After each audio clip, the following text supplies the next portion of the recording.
In this video, I'm going to show you some advanced clip launching features of Ableton. The first thing I want to draw your attention to is this master section where I have renamed the scenes with tempo names. For instance, 120 BPM, 125 BPM, and so on. The BPM stands for beats per minute, and that's what tempo is usually measured in. By naming it that, I set the tempo for those scenes at that tempo.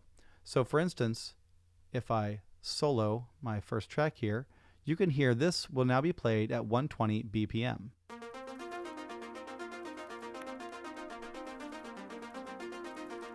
If I trigger scene 3, it will play at 130 BPM automatically. You can see the adjustment take place here in the master tempo box.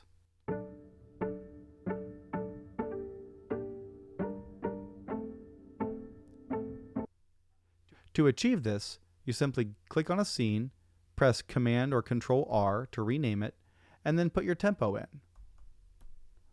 followed by BPM.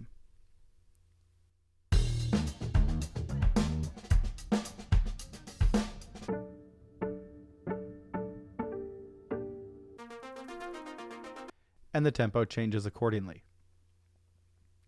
The next thing I want to point out is that some of my tracks are red and some are blue. If I click on this X at the bottom here, it brings up my crossfader controls. This is similar to a DJ setup where you have an A deck and a B deck, and you can switch back and forth between them with the crossfader. So if I play the first scene here with my crossfader in the middle, you'll hear both deck A and deck B together.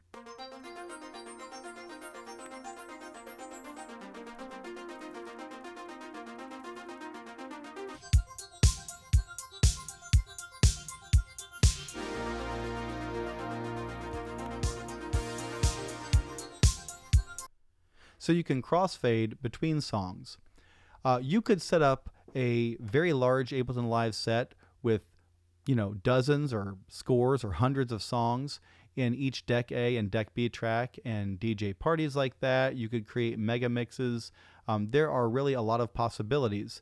You can also add beats in here. So on this A beats side, I have some extra drum and percussion loops. Same thing over here.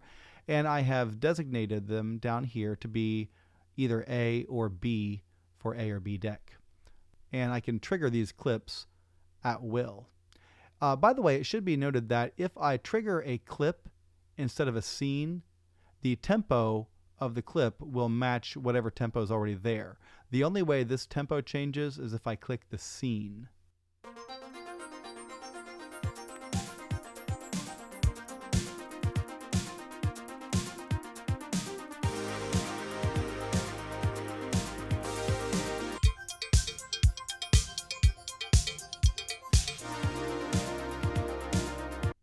And so on and so forth.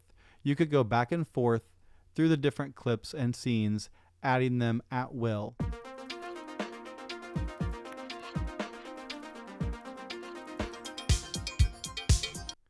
The only thing you can't do, again, in the session view here, is play multiple clips on the same track at once. If you want to play multiple clips, they have to be on other tracks.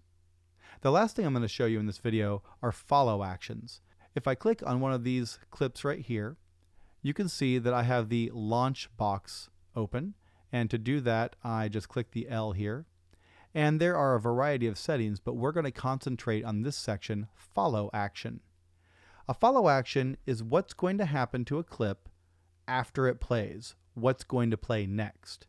If you don't set up any kind of follow action, then it's just going to either loop if it's set to loop, or it will play the next clip down if you change scenes or if you click on it. But follow actions enable you to automate that movement. So each clip has the capability to have 2 follow actions assigned to it. If I click on one of these boxes, you can see all the follow actions available. You can take no action. The clip can stop, play again, go to the previous clip, which is above it, the next clip, which is below it. It can go to the first clip in that track, wherever that clip is. It could be on the scene 1, it could be in scene 8, but whatever the first clip is in that track will play. The last clip could play, any clip could play, or other. Now, the difference between any and other is that with any, there is a chance that the clip will play again since it's part of any. But with other, it will trigger any other clip. So here on this track, I have two follow actions set. The first action is going to the next clip, and then the second action is going to another clip. I also have a ratio set here, 1 to 4, and this is the sort of ratio of chance that one of these follow actions will be taken. So the likelihood of the follow action, in other words. And I have this set up for a 1 to 4 ratio, and I have this the same on all of these clips except this one. Instead of going to the next clip, I have it going to the first clip since it's the last one in the stack. I've also changed the quantization here to quarter notes. So instead of following the global quantization of 1 bar, I have this quantized to the quarter note so that every beat will trigger a new clip. And the way to do that is to click on global and choose quarter note instead.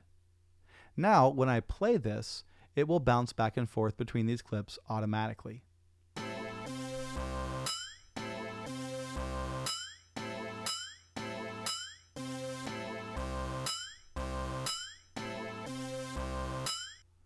So you can see that there's a 1 to 4 chance that the clip will go to another clip instead of going to the next clip.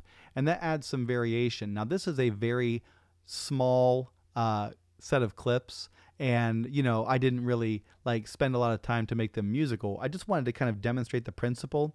Imagine what you could do if you very carefully set these follow actions. You could generate a lot of really interesting patterns with this function.